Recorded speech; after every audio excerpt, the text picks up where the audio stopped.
ও আন্তর্জাতিক সম্পর্ক উন্নয়ন বিষয়ক অনুষ্ঠান ডিপ্লোম্যাটিক জোনে আপনাদের সঙ্গে আছে আমি নবিলা হাসান। আমাদের আজকের অতিথি জাতিসংঘ জনসংখ্যা তহবিল UNFPA এর country representative Erken. Hello. Hello. How are you today? I'm fine, thank you. How are you doing? Yeah, I'm fine, thank you. And very welcome to our diplomatic zone. Thank you. So it's been 6 years you are staying in Bangladesh. That's right. So now you are living. So what is your feelings? Well, right now I think I feel rather sad because when you've lived in a country for 6 years, you really get attached to the country and you get attached to the people. A very long time, yes. You get attached to the people. Yeah, I would miss Bangladesh a lot. And you are actually involved with the culture as well. Right? Yeah, so I like it very much. I like to interact with the Bangladeshi people. They're very friendly. They're very hospitable. They're very, curious. And I always felt very welcome in Bangladesh and always felt very at home in Bangladesh. So leaving after 6 years will be very hard. I will miss Bangladesh a lot. Yeah, we will miss you too, actually. It's mutual in that sense, yeah, really. So, it was a wonderful 6 years. I felt always privileged to be able to work and live in your country and to work with your people on things that I'm passionate about, women's health, family planning, gender equality. These are the issues that I have worked on in my whole life. And doing that here in Bangladesh has been really a pleasure. And yeah, leaving that behind will be very hard for me, yeah. And here you are dealing with like a safe motherhood in UNFPA, gender, HIV, AIDS, and more. So what is the opinion in these things from Bangladesh aspect? Well, Bangladesh has done tremendously well. I mean, and is well recognized globally for its achievements. If you take maternal health and the fact that women dying during pregnancy or delivery, that number has been reduced by 40% in just the last 10 years, which is remarkable, which is really a fantastic achievement. When it comes to family planning, when it comes to the average number of children that women have in Bangladesh, if you compare what it was in the 1970s, when a Bangladeshi woman on average got 6.5 children per woman, right now it's a little bit more than 2. Yes. So a reduction of 4.5 children on average per woman is really fantastic in that sense. So it also means that this is a country that has achieved such successes, and it is wonderful to be part of that, because we also feel that people want to do something to make their lives better, to make their country better, and that you feel every day. And I feel it in working with policymakers, but also when I go and talk to people, in the villages.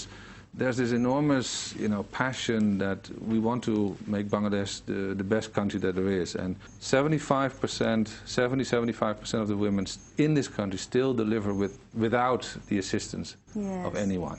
Yes. So these two, in my view, if we can do that better, make sure that girls marry later, far later than they do now, and have the system, the health system around it, particularly with skilled midwives in their houses, helping them with their pregnancy and, of course, in the end, the delivery.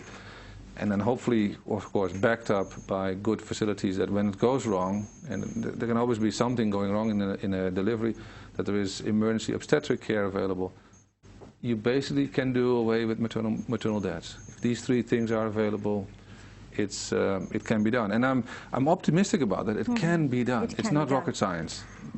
Do you think the proper training should be given there? Absolutely. It's key. Skilled people, skilled trained. That's very important. I often say if you want to be a middle-income country, and that's what Bangladesh wants to be, and I fully support it, and I think it's possible, you have to also start to think modern. We shouldn't think about second-rate solutions. We need to think about first-class solutions for women. I often say don't have poor solutions for poor women. No, poor women too there should be have rights to quality solutions, and that means making sure that they have access to trained, qualified midwives that can help them through their pregnancy. That's very important. But the first step is make sure that they don't marry at a very young age. Yes. There are some obstacles in the violence against women. So from your experience here in long time here in Bangladesh, so what are the main reason of violence against women? That's a very good question, and I think first of all we have to recognize that it is a huge problem in South Asia, including in Bangladesh. It's a problem worldwide. It's not a yes. Bangladeshi only problem, but it is it's very more high here in South Asia. It's very high in South Asia. It has a lot to do with the status of girls, which is low. Now, what is driving it? Partly it's economics. It's peculiar. I mean, here in this country, the dowry that's being given during marriage is higher for a girl who's more educated and who is older. So the older the girl is, the more educated the girl is, the higher the dowry is. Now, if you are a poor farmer in wherever, in somewhere in Bangladesh, you have an incentive to marry your daughter off early, because the earlier you marry her off, the younger she is, the less dowry you have to provide with her. Yes. So that's an economic kind of incentive. That is when it comes to early marriage. Now, violence against women is directly linked to the fact that girls marry, to a large extent, much older boys. And so there's a age difference is high, on average 9 years, so that you already create an unequal situation in the marriage, and particularly when you talk about a 15, 16-year-old girl marrying a 25. So a lot of difference in age and mentality and everything, right? That drives that, and so you get an unequal power relationship in the family, which of course makes women vulnerable to violence in their homes, on the streets, when they are outside of the house. It's particularly in the last 10, 15 years when women have come more out of the houses and have started working in professional fields. They've become also more vulnerable to violence outside of their homes, being harassed, eve teasing, acid throwing. So, the issue of violence against women is a huge problem, deeply rooted, I think, in the unequal status that girls and boys have, where girls are having a lower status. And that makes them prone or more vulnerable to be violated sexually, mentally, physically. The environment, and again the same thing like education. Education is very important in this aspect. It is, and I think linked with education is economic empowerment. Okay. When a girl or a woman can provide for herself, she will be less vulnerable to violence simply because she can provide for herself, and that's a very liberating factor, a very liberating thing for a woman because when you're 100% dependent on a husband, there's not much choice you have. You cannot go back to your parents; they will not be too happy to see you going back. So you're entirely, dependent on that one person. If that person is violent, where do you go? If you have economic means, you can probably step out a little bit easier. But their attitude, like I'm talking about the male partners, their attitude is not changing. So what's your opinion? How they can change? Well, they have to change. I think ultimately, towards their wife. Ultimately they will have to change. I think one thing that I have started to talk about, it's a sensitive issue here in Bangladesh, I know, but I have started to talk about is the custody law. I wouldn't care so much because I know my wife will never leave me because I will take the kids. And no woman wants to take the kids being taken away from her. If that will be equal, it might change the dynamics within the marriage and also the mindset of the boy. Now, other things we need to do is from a very young age educating our boys about respect for girls, respect for the other gender. That, I think, is very important. We've started those programs in the schools, in sports clubs. From childhood, actually. There you have to start, because that's where it begins. If you teach your boy to be macho and all that, and the girl to be docile, then obviously when they grow older, they think I have to be macho. Yes. And the girl has to be docile and respectful and listen. And if we teach them equality, and if we teach them that you can achieve whatever in life you want, regardless of whether you're a woman or a man, will make a huge difference. And we have to start early with that, very early. Okay, we will talk on this issue again after a short break. Okay. দর্শক দেখছেন আন্তর্জাতিক সম্পর্ক উন্নয়ন বিষয়ক অনুষ্ঠান diplomatic zone. এই পর্যায়ে নিচ্ছি একটি বিরতি, ফিরছি একটু পরে। সে পর্যন্ত আমাদের সঙ্গে থাকুন। আবারও আমন্ত্রণ ডিপ্লোম্যাটিক জোন অনুষ্ঠানে। কথা বলছিলাম জাতিসংঘ জনসংখ্যা তহবিল UNFPA এর কান্ট্রি রিপ্রেজেন্টেটিভ আর্থার এরকেনের সঙ্গে। Welcome again. Thank you. We will talk.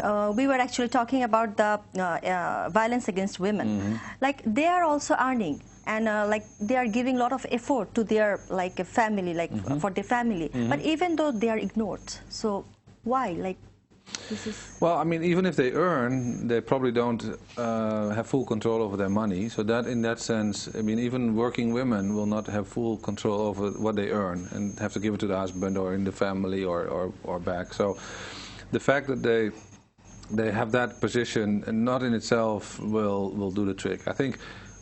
I do think that economic empowerment of women, the fact that women do work, makes them less vulnerable to violence in the home, because it gives them some status. And as I said just a few minutes ago, the status of a girl and the status of a woman, if that's low, it makes them very vulnerable. If we don't value what they do, if their value is only in the home and as a mother and as a wife, but not as an economic earner, then obviously it makes them more vulnerable to violence.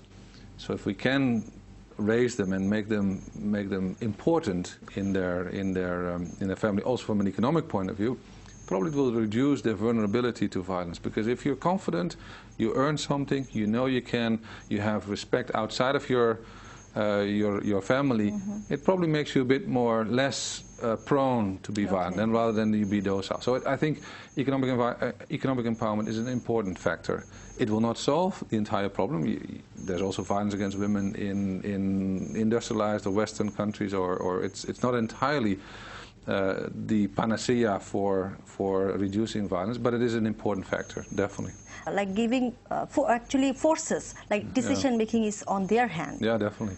All the time, yes. It's happening. Even though he is not earning, his wife is earning. Yeah. Even though it's decision making depends on him. Yeah, that's of course the way the society. Actually, their sense, like their sense is not like helping them to help their wife. That's why we said also, I think just a minute ago, that it's important to also bring in boys and men into this whole discussion. I mean, violence against women is basically a man's issue. You don't have to teach a woman that being beaten by your husband is a good thing. Yes. But it's the issue is that we need to change the mindset of men beyond being a wife or a mother. It's a person with her own, abilities, her own rights, an ability to contribute beyond, beyond their families, and that's very important. And I think many men are frightened about that idea. That, oh, my wife works outside the home, and it's, they feel insecure. They feel insecure about that, because I'm the man, I should be the breadwinner. And she's working, what she's done. What she's done, and she meets other men in the workplace, and then all kind of things can happen, and all that kind of thing. So I think this is something that has a lot to do with the male mindset. I do think it will change, because men also will see more women. That's not going to stop. And I've said it also many times. What the garment industry has done, what TV and media have done, by bringing women in the workforce, will not stop. It will continue. UNFPA has done a lot of advocacy activities for promotion of safe motherhood and prevention of violence against women. So how it has benefited for the people? Well, on the issue of safe motherhood, we've worked very, very hard, as I said, on the introduction of midwifery. We've lobbied very, very hard on getting the government to agree, more or less, by providing the evidence why it is important that we introduce certified, well-trained, according to international standards, midwives. That has paid off. I was so happy to hear the Minister of Finance in the budget session just 2 days ago saying that the government will provide money for the creation of 3,000 positions for midwives, which is a direct, we've lobbied very hard for that, advocated very hard for that, because we do believe it's important that every pregnant woman has someone like a certified midwife at her bedside. That was also committed by our Prime Minister. Correct, yes. Correct. And we've worked very hard based on that commitment from the Prime Minister in 2010 to say, okay, it's one thing to say, let's make it happen, and we'll provide financial support and technical assistance. And so, as I said, we were so happy when we heard the Minister of Finance saying that not only are we training these people, but we also make sure that they are being posted, there's money for their positions. On the issue of violence against women, as I said, I think it's a different issue. It's a much more difficult issue. But I do think that in the last 5-6 years, there's much more attention to this issue, which is very important when it comes to particularly domestic violence and violence in the houses, is you have to make it visible. You have to bring it in the open that it happens. Because if it stays in the house and no one talks about it, it's very hard to do something about it. And so what we worked very hard on was to make sure that we kept it in the news, kept it, in the public area. That let's talk about it. It is a problem. It is a huge problem in our society.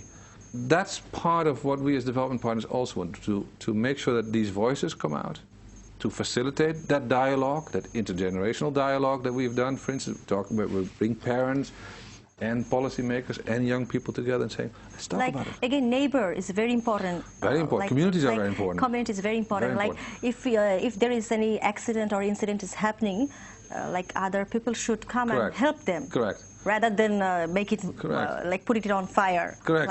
And we see many examples whereby actually school children have stopped early marriage, for instance, which is also a violation of girls' rights, being married very early. Where actually young people came and say, we stopped this because they heard that one of their classmates would be married off at a very young age. Those are perfect examples of where communities come together and saying, we've had enough, this is not right, we'll stop it. And that's ultimately what development is all about. Development is about ownership. It's about truly feeling that I want to do something. This is the society I want to be.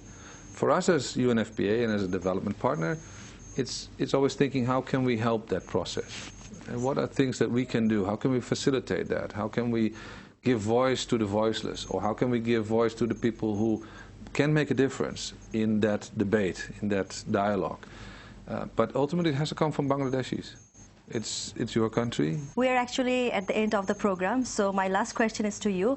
You have done excellent jobs in our country. So now, last year's you have some target. So have you fulfilled those? Or if it is not, is there any message you want to share to our country's people? Well, I think I'm never satisfied. The work is never over. I mean, I'm not satisfied until no woman dies while giving life.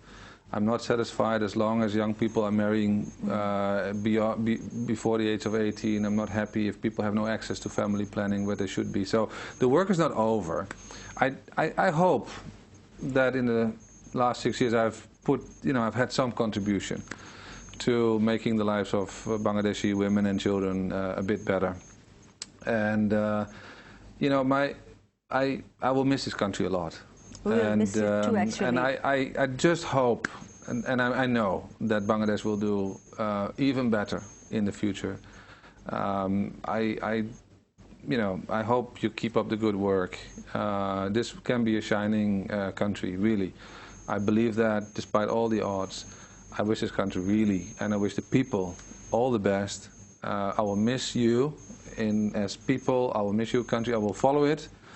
I hope to be back at some point in my life, and then hopefully we'll see an even better and even beautiful and much improved Bangladesh. But you're doing so well. You're an example, and it was my privilege to be here and work with the people of Bangladesh. I wish them all the best towards a glorious future. Thank you very much, and hope for the best. Thank you. And thanks for giving us your valuable time. Thank you. My pleasure. Thank you. Thanks. দর্শক, শেষ করছি আজকের diplomatic zone. আগামীতে আবার দেখা হবে নতুন কোনো অতিথিকে সঙ্গে নিয়ে। সে পর্যন্ত সবাই ভালো থাকুন, সুস্থ থাকুন। ধন্যবাদ।